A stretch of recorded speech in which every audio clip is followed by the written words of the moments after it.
Don't you worry kapag decided ka naman to pay your credit card bills, pero hindi lang ngayon, but maybe next month, then okay lang yan. Kapag na-delay ka lang ng 2 months or ng 3 months, kaya mo pang habulin yon.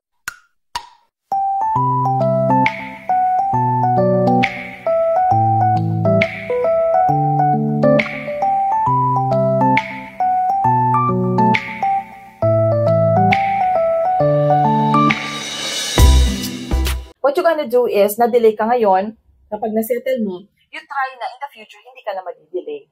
Para tuloy-tuloy na yung magandang record mo with them. Huwag nating antayin na tumagal ng mahabang panahon. Kasi kapag nangyari yon, the bank will have assumption or presumptions na, ay, hirap yata ito sa pagbabayad. So parang mahirap na yatang i-increase ang credit limit nito. Or mahirap na yatang pagkatiwalaan ng client na to, no? So, kapag nag-apply ka ng credit card sa ibang bangko, it may affect. Kaya nga, kung minsan, iwasan natin na magkaroon din tayo ng ganong arrangement with the bank na restructuring or amnesty. Kasi, although, mapapaganda yung pagbabayad natin, pero magiging negative na rin yung impact kasi nga, may record ka na with the bank na nahirapan ka sa pagbabayad. So, those things or facts will affect your future transactions with the bank. Pero okay lang yan.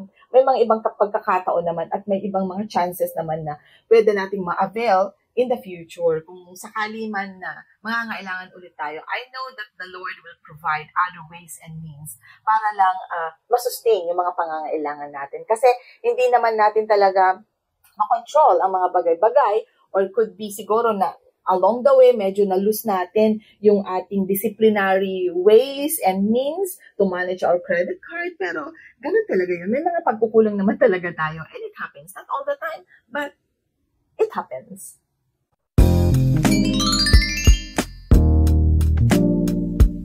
Another query galing kay Jemjar. Ang query niya, pwede daw bang gamitin ng video shop more sa pagbabayad ng gas? Okay, sa mga gas stations, of course. Yes naman. Hindi naman ibig sabihin na nakafocus lang siya sa shopping dahil nga shop more. Actually, ito yung credit card na double ang points mo sa SM Hypermarket and SM Save More, sa groceries ng SM.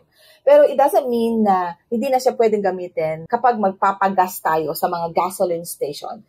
Yung credit card na ito functions like any other regular credit cards. So, it can be Jemjar. Okay, si Domingo, ang query niya, paano daw magbayad ng credit card? I think si Domingo ay newbie.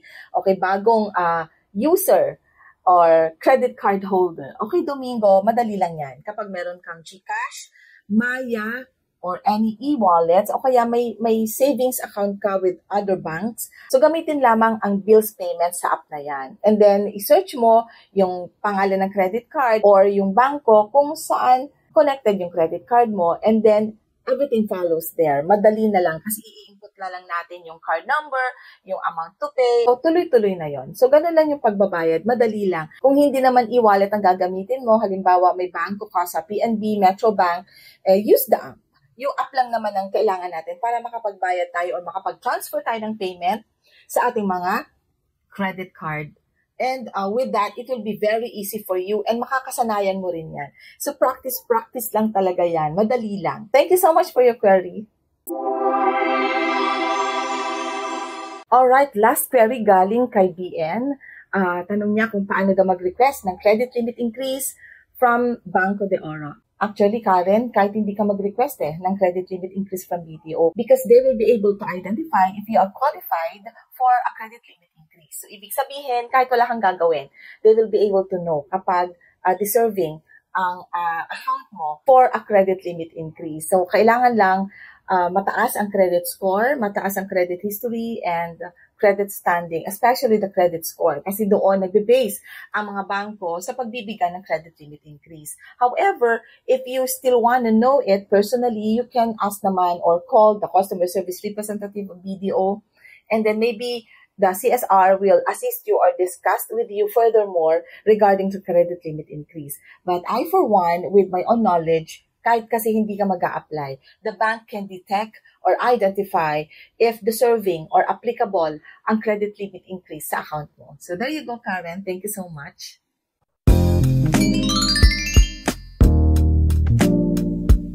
So there you go, natapos na po tayo sa ating mga query.